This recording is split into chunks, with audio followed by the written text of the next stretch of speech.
Welcome to another episode of Thrylos 7 International. My name's Costa, and we're here today for match preview for the big Champions League game tomorrow against FC Barcelona. I've got a special guest with me, Phil Kitromilides. Great to have you on the show, mate. Phil is a renowned La Liga commentator and also co-host of the Spanish football podcast. Phil, great to have you with us, mate. How are you? Hello, Costa. Pleased to be here.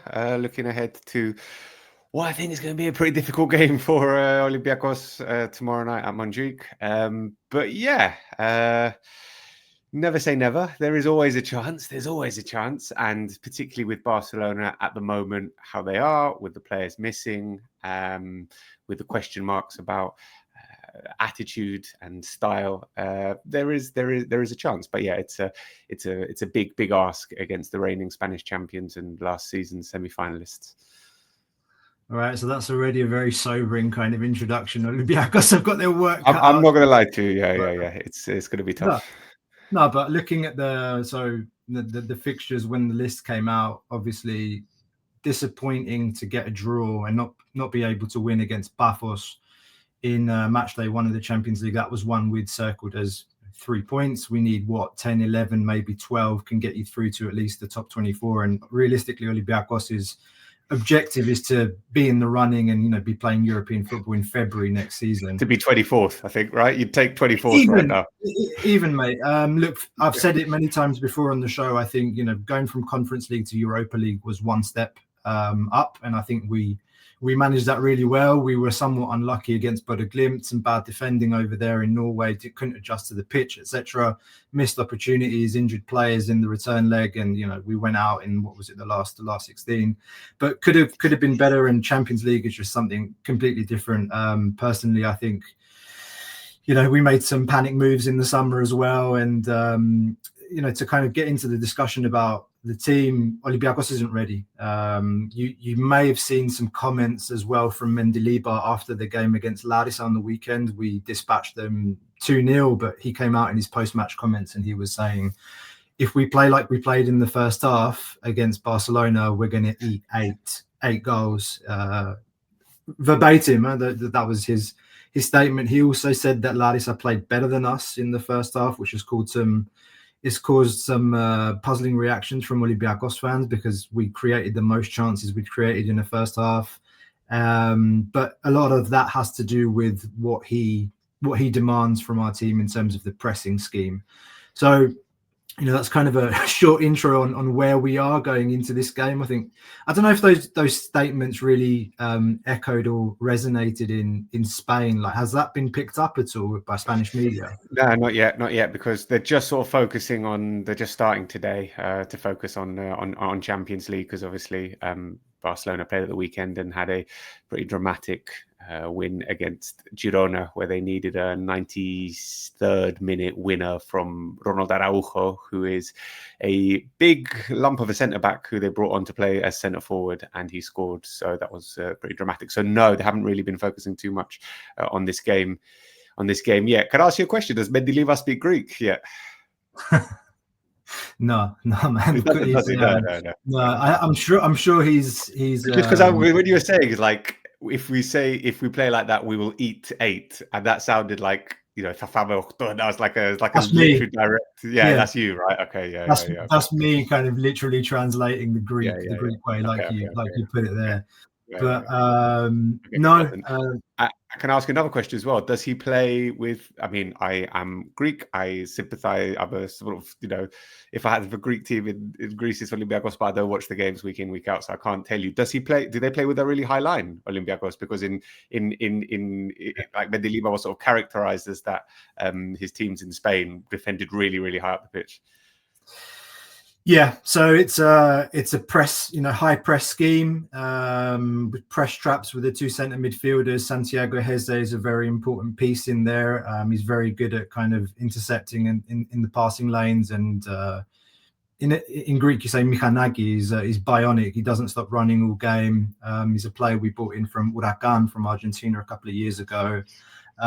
Look out for him. I personally think he's kind of peaked. He hasn't really improved so much in his ball progression and his technical traits, but certainly, yes, to answer your question simply, it's with Mendilibar, and this is something he's been criticised of this season in particular, because now it's his, going into third season. Can I say that? Is that yeah. Conference League. He joined in February. We won the Conference League. We won the double last season, and now he's got a squad which is probably one of the best rosters we've ever assembled. And one of the criticisms he receives often is that he only has one way of playing. There's no plan B.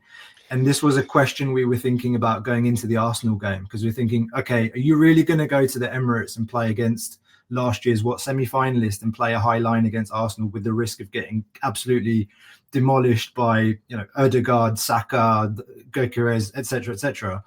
And it's funny because I was at the game, and for the first time I sat in the press end at an away game, and I got to talk to quite a few of the Arsenal journalists, and I told them before the game that this is what we were worried about. It was like, okay, Mendilibar's very stubborn, so he's going to go into the game. He's not going to change his philosophy. He's going to live and die by his principles and his footballing ideals, which I respect very, very much. It's a gamble, and to be fair, we could have been down 2-0 in the first 10 minutes. We went 1-0 down. We kind of balanced things out towards the end of the first half. And second half, the last 20-25 minutes of the game, that was a really moody Emirates Stadium. They were anxious, antsy at Arteta. We had the ball, we had possession, we were probing, could have equalised, and then they went up the other end and scored 2-0. So it's going to be the same. I'm sure he's not going to. I mean, I only sort of asked that because it's kind of reflecting sort of Barcelona as well. So Hansi Flick is playing this extremely high line with Barcelona, and he is also getting quite a lot of criticism for not necessarily adjusting that or having a plan B. And just sort of looking at Barcelona this season, I mean, I remember last season, Barcelona got to the semi-finals of the Champions League, really should have got to the final, and won a domestic treble playing with this high line. So obviously it's being criticised because this season they're getting in, teams are getting in behind them, but they were very successful last season doing this. What seems to have changed last season to this season is that the pressing hasn't been as effective, which has left that high line looking more exposed, and teams are able to play those passes through the middle and find the space at the back where last season they weren't able to do. So if Olympiacos can, I mean, it was very effective what Sevilla did a couple of weeks ago against Barcelona. They won 4-1. It was Barca's first defeat of the season, and they kind of went man-to-man in midfield. So they literally just put one player on each of the midfield three. And the Sevilla manager, Mateus Almeida, familiar fan face in Greek football, was like, don't let them think. We need to not let these players think, because if you let Pedri, Frenkie de Jong, I think it was Dani Olmo in that game, think I have the ball and able to move it around, then they will cause you problems. But if you press them like that, one-on-one, they managed to cause them all sorts of problems, found loads of space in behind, and had loads of chances. I was commentating the game against Girona at the weekend. Girona had 4 one-on-ones in the first half, through on goal. It's not working at the moment. Girona were in the relegation zone, and they could have scored 4 goals against Barcelona. Rayo Vallecano a couple of weeks, match day 3, drew 1-1 with Barcelona, and they should have scored 5 against them. They break the offside trap as well. So these are lower level La Liga teams that have been able to figure out, or have been able to find a way to break through that Barcelona high line. If you add to the fact that Barcelona are missing key players who are very important with that press. So they pressed from the front last season, and that includes Rafinha and includes Lamine Yamal. Now, Lamine Yamal is back, but he's not 100%, only played 60 minutes at the weekend, and Rafinha isn't going to play against Olympiacos. Those two players were really, really important, and particularly Rafinha in sort of that asphyxiating high press and not letting the opponent come out with the ball. They're not there, and very, very important other players aren't going to be there against Olympiacos, like Ferran Torres, Robert Lewandowski, Dani Olmo. That front sort of 5 of Barcelona, they're not going to be there, which is going to give Olympiacos a chance. Also, there is the Clásico against Real Madrid coming up at the weekend, and minds might start to wander to that as well. So obviously I started off the show being a little bit negative and saying that it's going to be very, very difficult, but there are potential opportunities there for Olympiacos. And I'll give you another reason, Costa, to be potentially a little bit positive. And this is a non-footballing issue, but they're playing at Montjuic and they're playing at 6:45 local time. The atmosphere, it's going to be absolutely dead. I don't know how many Olympiacos fans are going. You'll probably have an idea of the number. 2,500. Right. It's going to feel like a home game. Okay. Now, I cover Champions League for UK TV, and I was at the game against PSG on match day 2. They haven't sent me to this one. I don't know why. Maybe it's not as interesting for the UK audience. It's weird, isn't it? But yeah. So I was at the game against PSG, and it was completely dead, the atmosphere. You could only hear the PSG fans. This is for a number of reasons. I don't want to go off onto a sort of a long get sidetracked. But they're playing at Montjuic. It's the Olympic Stadium. Barcelona have got like 60,000 season ticket holders. Only about 16,000 of those season ticket holders took up the option to get a season ticket at Montjuic, which has got a capacity of 50,000, right? So the rest are basically tourists. And who go there to have a nice time and watch Barcelona and take some photos, but they are not creating any kind of atmosphere. Plus, the grada de animación, which is basically the noisy fans behind one of the goals, broadly speaking, like Tira Está, but not like ultras, but the people who make noise. They've in a battle with they've been kicked out by the club. Without going into too much details, they've been kicked out of the club. So there's no one making a lot of noise in that stadium. The only people who will be making noise are the Olympiacos fans. I'm very, very similar, I'm sure, to the Emirates, but it's going to be even worse than that. So it's going to be even better for Olympiacos. Plus it's 6:45, so it's a lot of locals can't make it because they're working. So all of that, Costa, hopefully I've given you some more sort of reasons to feel a little bit more positive about the game against the Spanish champions. That's all great context, and things that could or could not become factors in the game. I have a couple of questions on the back of what you said. Yeah. First, from a fan perspective, Boisos Noes, the ultras, what's happened to them? Like, have I missed? Yeah, they've kind of been kicked out. Yeah, they've been kicked out a few years ago because they were not very nice guys. Let's put it like that. So it happened with Real Madrid as well. They kicked out the Ultrasur, like the really sort of extreme hardcore ultras, were replaced by what they call a grada de animación, literally like the chanting stand. Wow, they've literally found the formal expression for the fans that are louder than the tourists. Let's say that. Okay. Yeah, that's what it's like in Spanish football. Like there is like a grada de animación in most stadiums, and they are the fans that just chant the whole they game. give the tempo. Yeah. Like Tira Está. So but they're not there. And they haven't been there at Montjuic for, I think we're closing in for like a year. So I've done a lot of games in that stadium and a lot of Champions League games, and it's been seriously quiet. And it's going to be like that again tomorrow. Yeah. And correct me if I'm wrong, there's a strike. There's a taxi union strike in Barcelona as well, and they're blocking. Oh, I didn't know that. Yeah, they're blocking the surrounding area around the stadium. So okay. Yeah, I didn't know that. But yeah, I mean, the thing is with Montjuic, it's at the top of a hill. So that's one of can you imagine? There's, like I said, there's 60,000, I think, season ticket holders at the camp now, and only 16,000 took up their option to have a season ticket at Montjuic because it's essentially it's a bit difficult to get to. Yeah, 16,000. Yeah. So very, much less than a third. Because Montjuic is at the top of the hill, you can't park. You've got to walk for about 20 minutes, half an hour up a hill. It's, so yeah, that just gives you an idea into the sort of the mentality of a lot of these Barcelona fans. So it's not going to be a cauldron, let's put it like that Olympiacos are going into tomorrow. Okay, interesting. The other question I had for you was regarding the way that Matias Almeida's Sevilla side played against Barcelona. I mean, I haven't watched the game, but as you said, Matias Almeida is somebody we're familiar with. I think he did really well at Ajax. It kind of fell apart in his last season, but that Ajax cycle came to an end. They went through handover from one administration to another. It's a complicated season, but Matias Almeida has a very specific way of playing. And again, he's a manager I think relies a lot on intensity and high pressure up the field. So it was just interesting hearing what you said about man-to-man scheme, and Yeah. I want to tie that in with something that Danny Garcia commented on. So Danny Garcia is the old Athletic Bilbao player. Yeah.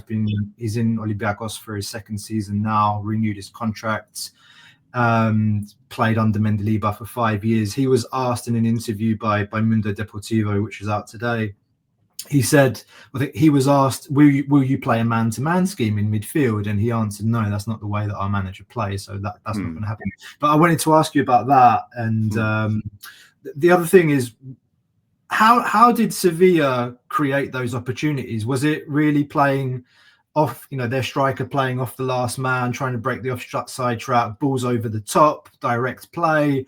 Or was it, players in the pockets, like trying to play in between the defenders? What was the way that they broke through and managed to score? Were they ultra efficient, or did they create lots of chances? Yeah, they did. They did create quite a few chances, and they could have scored more than the 4 goals. Barcelona and in that game, it's a combination of Sevilla being ultra super motivated and coming flying out of the box, and Barcelona being lethargic. I think Pau Cubarsí after the game said, we came out, we were still asleep, and Pedri said we had no idea what to do with the ball, which is a pretty damning indictment. They did go man to man. They've got 3 big players in midfield: Mendy, Agume, and I think So, who are big, strong players, physically not giving them any kind of what the manager said, don't let them think. And then they used a lot of a ball over the top down the left-hand side. So sort of targeting Jules Koundé at right back, who's been a little bit, what's the word? He's been a bit dopey this season. Quite a few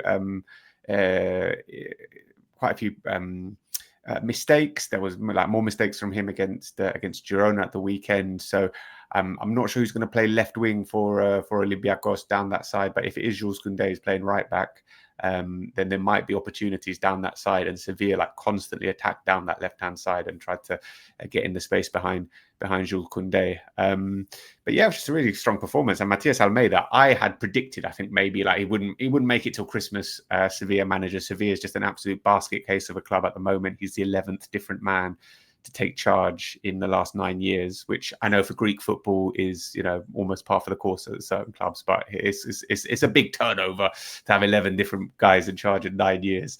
He's come in, he's been big on unity, made this big thing of having Argentine asados, a big barbecue, getting everyone together and team building and it's that's so important.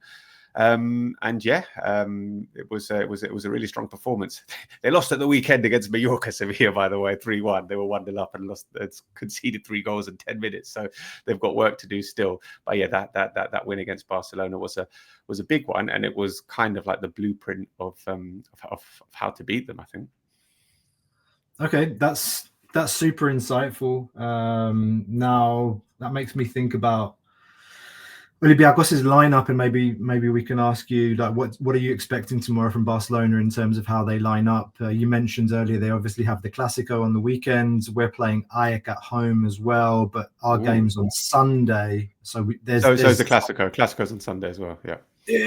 Clásico. Olympiacos Panathinaikos is the derby. Okay, this is Athens derby with Ajax. Okay, but I don't think Mendilibar is going to, quote unquote, rest players for Ajax. He's going to play his best side tomorrow. Right. There are 6 constants in this Olympiacos team. It's the keeper, Zolakis, the centre-back pairing, Vrezos and Lorenzo Pirola, Francisco Ortega, and then it's Chiquinho, the attacking midfielder, and Ayoub El Kabi. They're the constants in the side. What really worries me and has been worrying all of us here on our pod is the centre midfield partnership. Mendilibar's number 1 on the team sheet is Danny Garcia. With all due respect, I find that problematic to be. How old is he now? He must be 35.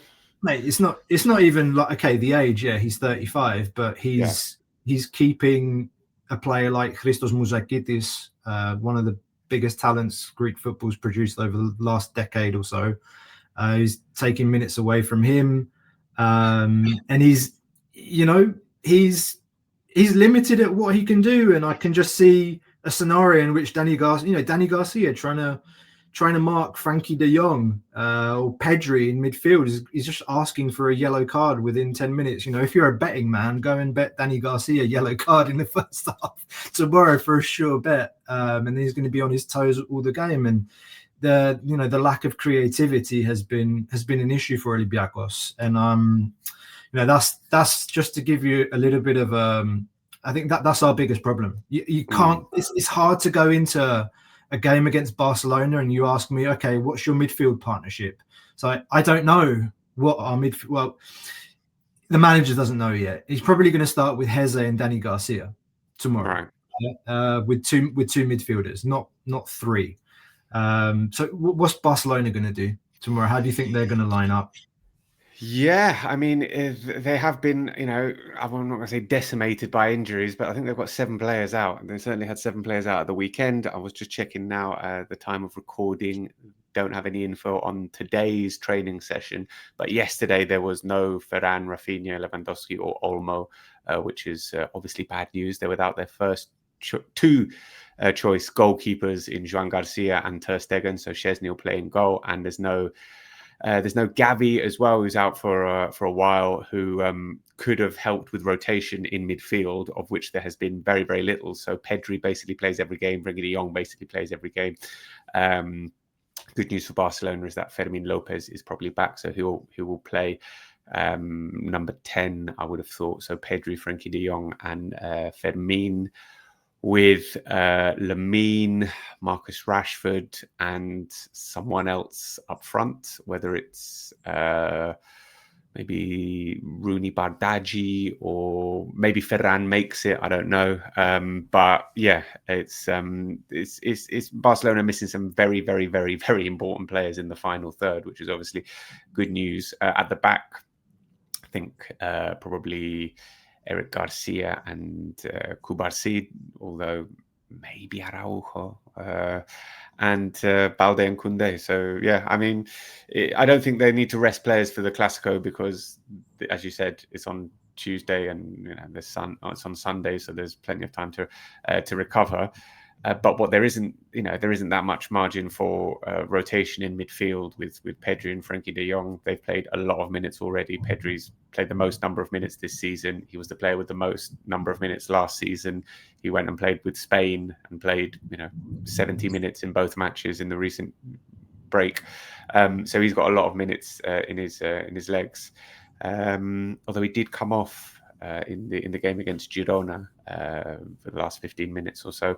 So yeah, those players in the final third that are missing are important, but we will see Pedri, Frenkie de Jong, Fermin, Lamine, Marcus Rashford, and then somebody else up front. Whether Ferran comes back or it's a youngster, we'll see. But yeah, still plenty of firepower and good players in there. How's Marcus Rashford doing at Barcelona? Yeah, I think he's sort of started to settle in better. His numbers are pretty good. I think it's 3 goals and 5 assists in 11 games in all comps, which is not bad. He's probably played more minutes than he thought he was going to. With Rafinha and Lamine being out, he's being used, and now Ferran Torres and Lewandowski out as well. He's been used a lot more. He can obviously play on the left wing. He's played on the right wing. He can play through the middle as well, though we haven't seen that much from him through the middle. So yeah, I think he offers something a little bit different for Barcelona, a bit more direct. And an interesting facet of his play, which I didn't actually know too much about, but his deliveries from set pieces. Barcelona scored more goals from set pieces than any team in La Liga this season. And a lot of that has been Marcus Rashford taking free kicks, Marcus Rashford taking corners, and not just free kick shooting, because I've seen him do that, but deliveries into the box as well. He's been very important with that. So yeah, I mean, scored 2 goals against Newcastle on match day 1. That was very, very eye-catching as well. Assist against PSG. So, yeah, he's been chipping in with some important contributions. Very good. I know your time is limited, so I won't keep it too long. If I can summarize like 3 things that Olympiacos need to do tomorrow to have absolutely, any chance of coming away with a result. First thing is we need to bully them. We need to bully them from the first minute. The second thing is take advantage of the atmosphere being a bit strange again and coming out of the blocks strong as Sevilla did, trying to shock them.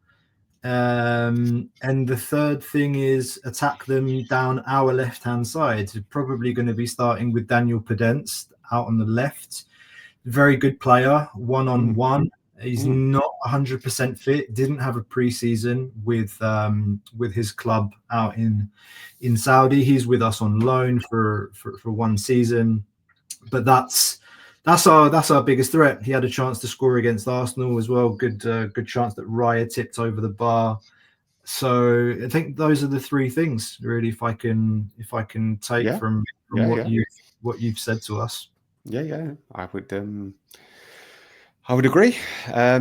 Still, I was just still going to be tough, but I was just checking to see if I could get a price on Daniel Garcia getting a yellow card, because that seems like an interesting bet.